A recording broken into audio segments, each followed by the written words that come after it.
Hey guys, how you going? This is BillyEatWorld again, and thanks for tuning in to another Battlefield 5 Real History episode. And just remember, if you like what you see, please make sure you hit that subscribe button, and also feel free to leave a suggestion in the comments if you want to see something in particular in the next episode. Now, in today's episode, we're actually going to take a look at the history of the Sturmgewehr 1-5 assault rifle and the Gewehr 1-5 SLR in Battlefield 5. Because if you're like me, well, you might not have heard of these guns before, and you also might be wondering what they have in common with the famous STG-44 Sturmgewehr. Well, to begin with, I should make the point they weren't actually called the Sturmgewehr 1-5 at all. They were actually known as the MP507, the VG 1-5, or more commonly just the Volkssturmgewehr. And no, it's not a prototype assault rifle, which is what I first thought. It's something else entirely, and that's what we're going to find out in this video. Okay, so to kick off, to really understand the story of the Volkssturmgewehr, you've got to understand the German philosophy at the time when it came to producing weapons. And if you read into World War II history, you'll find pretty quickly that, in general, the trend was Germany focused on building high-tech, precision-engineered, and mostly expensive weapons. This was definitely the case when it came to tanks and aeroplanes, but they did figure out pretty quickly that they had to take a more efficient and cheaper approach to small arms, and especially with weapons like the STG-44. But even so, it was Hitler's personal fascination with perfection that ensured that most German weapons were still built to a very high level of engineering precision. Bearing that in mind, the Volkssturmgewehr was pretty strange by German conventions, as it was designed to be a cheap and easy to produce alternative to the STG-44.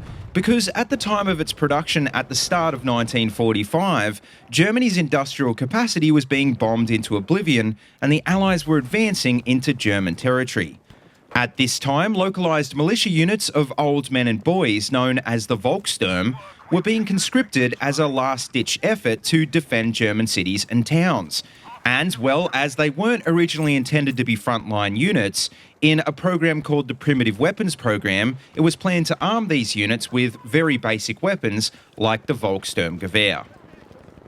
Now, like I said before, Hitler had an expectation of quality when it came to German weapon design, and arguably he would have never signed off on the Volkssturmgewehr.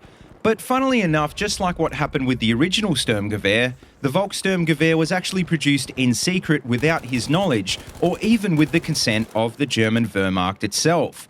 Its production was actually sanctioned by local government organisations that were responsible for the Volkssturm units, and all up around 10,000 were made in the final months of the war. And in theory, on paper, it did meet their requirements of being cheap and easy to mass produce, because in total, it only actually had 39 parts, of which 21 were made from easy to manufacture stamped sheet metal. The problem that the Germans didn't consider, though, was that to create even such a primitive weapon, a whole new production line would need to be built.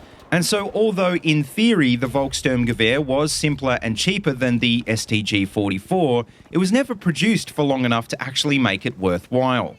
At the end of the day, the Germans probably could have, for around the same price or not much more, expanded its STG-44 program to meet the demand instead. And then, at the very least, not that it mattered from a strategic standpoint at that point anyway, at least a lot more of the Volkssturm would have actually had a decent and reliable weapon to fight those last battles with. So the question is, how bad was the Volkssturmgewehr anyway? Well, not surprisingly, it was a lot less accurate and it had a lower muzzle velocity than the STG-44. And most importantly, even though a very limited number of select fire models were made, unlike the Sturmgewehr, most of these rifles were semi-automatic only. In saying that though, it did have many of the benefits of the original STG though. For example, its intermediate 7.92 by 33 Kurtz intermediate cartridge and its 30-round box magazine.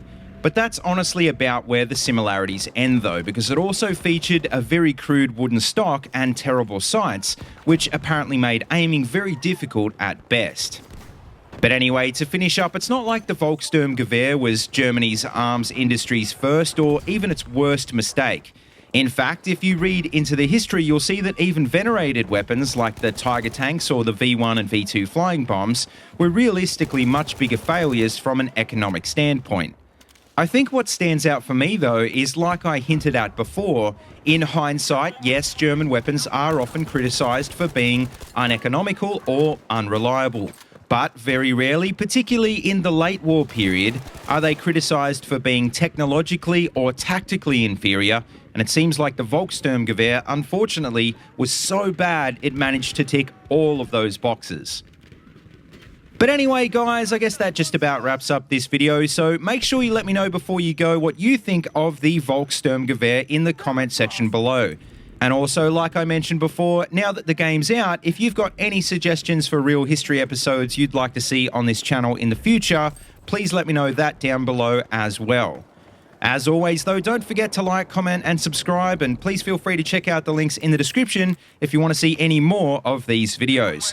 And also, don't forget, you can find my Twitter and Discord links down there as well if you want to keep in touch. And as always, until next time, see you later, and have a good one.